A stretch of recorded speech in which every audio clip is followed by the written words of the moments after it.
लेकिन एगो नयका सुन लिया वही गीत से बंद कर दे। सही बात, बड़ी पुरान लय है। हाँ जी। कैसे तो रहे कि बड़ी मस्तानी है मेरी महबूबा दिलरुबा। कैसे बाबू बता दी तो। हाँ हाँ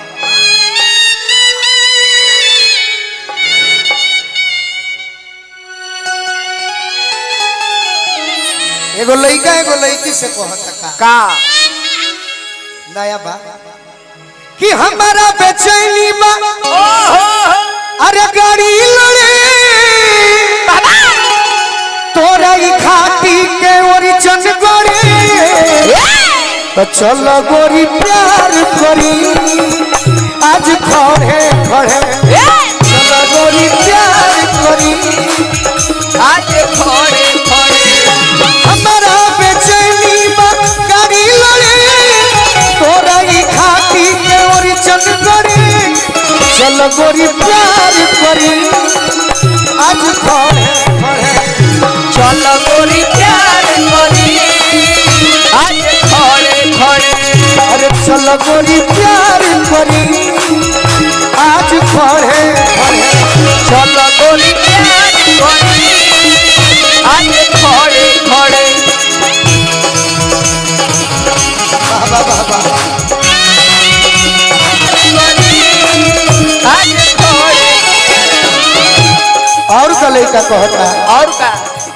कि धक धक करे मोर करे जब सटे लुगरिया तुम्ही जब सोचेलू गोरिया तुम्ही 20 मिनट खाती कदा ई जवानी तू हमरा के भी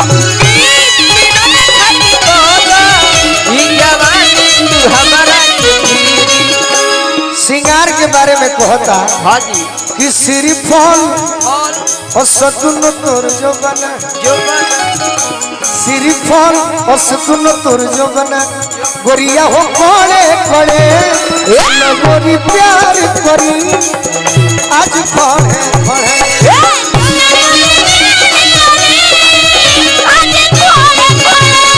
चलो गोरी प्यार करी आज खड़े खड़े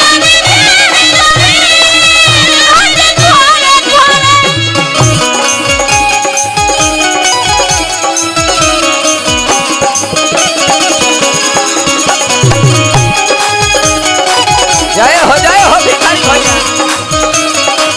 वाह वाह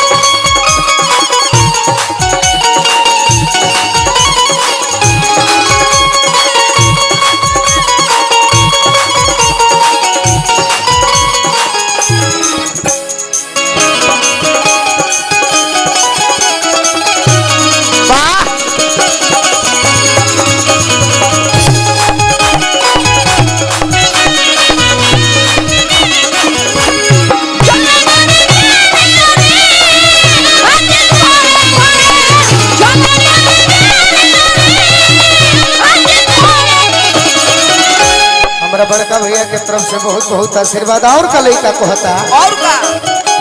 अरे कि नैना नचा के बोलो बाबा लगे कोई लोर बगीचा में बोले अरे लगे कोई लर बगीचा में तकेलू अरे झटके पचब तू जय हो मोरा मन के मुर्गवा डोले मोर मन के मुर्गा बोल देखिले तोरे सपना सपना देखिले तोरे सपना बेड पे पड़े पड़े चलो गोरी प्यार करी आज खड़े खड़े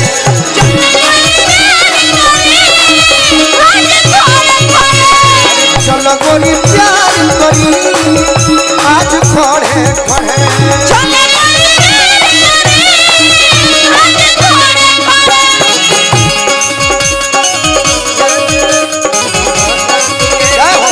कैसे क्या हो गया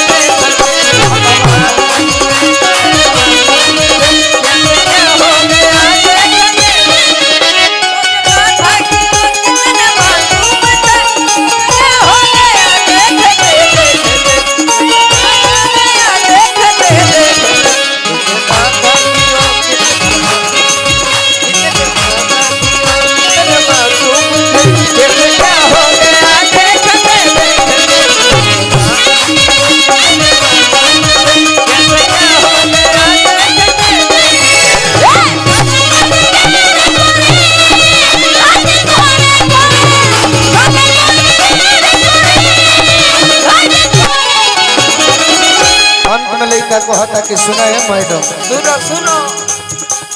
अरे की ओरिजिन करे के बहाने बहाने मोर दिल जन तोड़ा हो अरे ओरिजिन करे के बहाने मोर दिल जन तोड़ा हो आज भर काम तू चला दो ऐसा मुहावा न मोड़ा हो अरे आज भर काम चला दो ऐसा मुहावा न मोड़ा हो शिकारी जी गोलुआ के शिकारी जी हई गोलुआ के का देखी जन काम बिगड़े चल गोरी प्यार करी आज खड़े खड़े